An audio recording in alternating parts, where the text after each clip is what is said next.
this Mustang. It's 2012 Mustang pulling in. Oh man, I bet you these people really need resources. That's probably why they're here, because they don't have resources to take care of a baby. So they're just so desperate. It's not a woman's thing. That's the lie they say, so that so they could just manipulate her and leave your voice out of it and treat you like you don't have rights.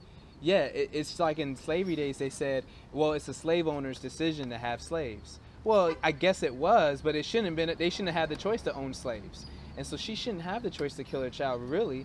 And you have a choice to say no. Tell her no. Tell her you're not going to support her in any way in this. Don't pay for it. Don't drop her off. Say, I'm not, you can't, please don't kill my child. You know, I'm assuming you guys are not married. Are you guys married? You are married? Oh, come on, bro. This is part of your God-given assignment. It's to bring forth life. That's what sex is for. It's not just for, we have to be responsible. You feel me? Like, we having sex, and then sex equal babies, and then we have, you know, babies come, and then we act like we want to kill the kid. The kid's going to have his arms and legs ripped apart today. And that's why I'm standing out here, is because that's what's going to happen to your child. And so you had sex, you had fun in that, and now the kid's got to pay to have the death sentence, and that doesn't equate. And whatever resources, you guys don't look like, you guys just got out of that Mustang. I don't think you're needing any resources, but if you need any resources, just help, you know, pregnancy help centers and all that jazz. But I'm pleading with you, bro. You did you say you got this? You got this piece of paper? Oh, okay. This is not what they're gonna give you in here. Well, I got it from the guy. Oh, the guy that was outside. So you guys came earlier, and did he talk to you? Yeah. Okay, hold on. Time out. So you prayed about it. So what do you think God believes about with this right here? God gives us a choice to sin or not to sin. And so I get to decide today if I'm gonna rape a woman. I get to decide today if I'm gonna love my wife. I get to decide if I get to kill a baby. But God says that's murder, and that I'm gonna be held accountable. That before him, I can't just use this. God, the Bible says, don't take his grace for a license to do sin. You feel me? Like, oh, you know, he actually wants us to live holy. So he calls this sin, and he says, beloved, do not participate in any of it. He calls it bloodshed, innocent bloodshed. That child's going to be, you're not going to see it. That's how come abortion is so bad. They're going to suck, and then they're going to piece the body together when they're done. They're going to play, oh, this is the arm, this is the leg, this is the foot. They're going to piece, that body's going to have bloodshed, and God's heart is grieving. And that kid is going to not be able to live out his destiny and bring the joy to your heart and to the rest of the world.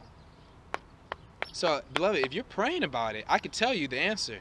And God's got me here to tell you the answer. The answer is no, son. He says, I create life. You're fearfully and wonderfully made. Your mother, how old are you, like 25? 30? You're older than that. I'm 20, well, I'm 29, so you look about my age. But your mom could have came in this probably as abortion clinic and have you killed. And that would have been wrong.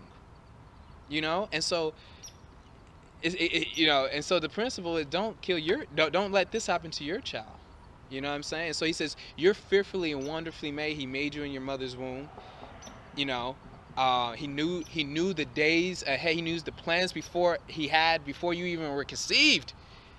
And so he knows this child's days and plans and the joy he's going to bring to his kindergarten class, the joys of high school and all this other stuff. And this is a make or break moment of murder or a life.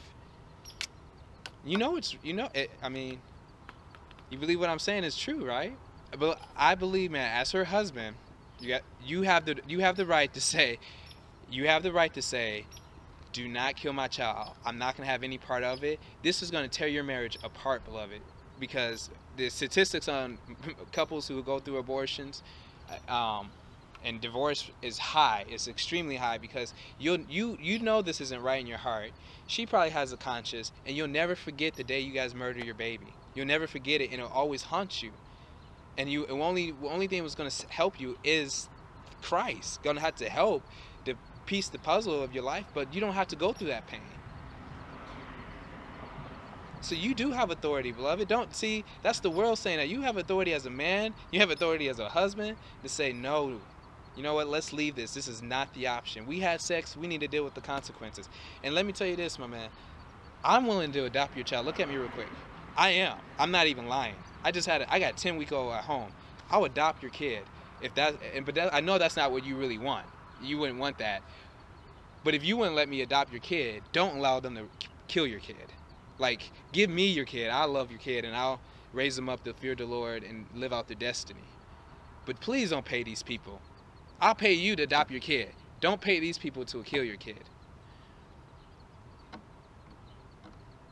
And so I'm telling you, man, you have the authority. Don't let them tell you it's a woman's thing. She'll listen to you, man.